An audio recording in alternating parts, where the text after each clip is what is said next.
bakit nga pala may lupi? Ano? Bakit may pagsasara ng piyesta ng San Sebastian? Kasi tayo, ang Lumban, nauna rin ginanap dito sa atin ang unang piyesta sa buong Pilipinas. Ito ay natatala sa pag-aaral, pagsasaliksik ng scholar na pare, si Father Delpino, scholar at historiador ng Roman Catholic Church. Itong tungkol sa bagay nito sa unang piyesta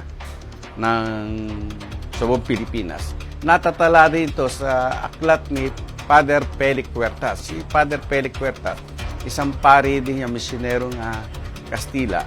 Kung matatandaan nyo, mayroong kalye sa Manila na nakapangalan sa kanya, Felix Huertas Street.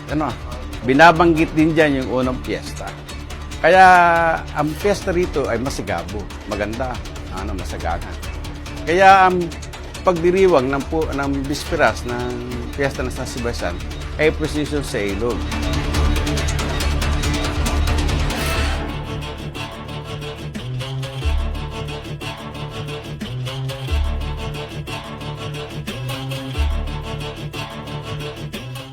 Tangi sa bayan ng Lumban na may tinatawag tayong lupi ng kapistahan. Lupi, ang ibig sabihin ng lupi ay twofold. Ibig sabihin ay titiklupin na yung ating nobinaryo.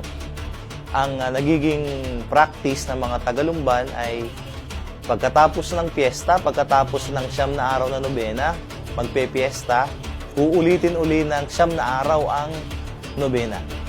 So, hindi naglaon, itinatapat ito ng araw ng linggo, ang lupi ng kapistahan ni San Sebastian, tanging kapistahan para sa mga Tagalumban. Kumbaga, ang lupi ay para na lamang sa Tagalumban na hindi sila nakadalo ng misa.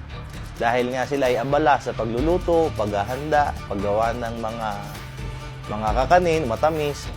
Hindi sila nakakadalo ng misa, kaya nagkakaroon ng lupi. Kumbaga, ito ay pag-uulit ng piyesta na para lamang sa mga taga-Lumban.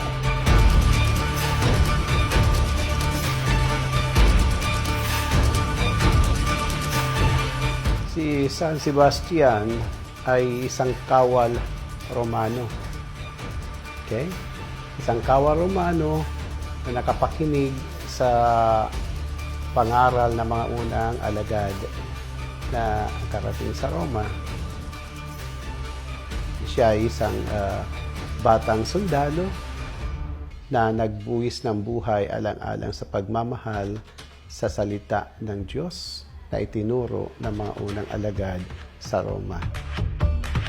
Si San Sebastian ay isa siyang kawal ng emperador ng Roma.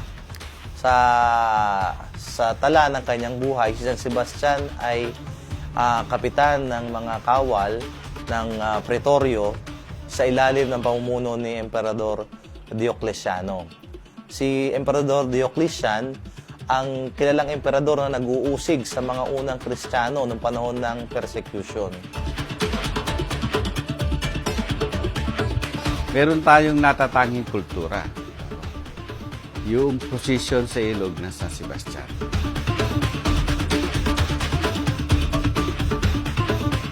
Ginawa nila ng tradition procession sa ilog mismo. Na later on, na dati marahil ang procession ay doon lang sa lugar na kung saan nakita ang kanyang imahin dahil sa pagiging protector niya sa buong Lumban, kaya pinalawak ang tradisyon ng lupi, natatawag na lupi, procession sa ilog, sa buong kahabaan ng ilog ng Lumban.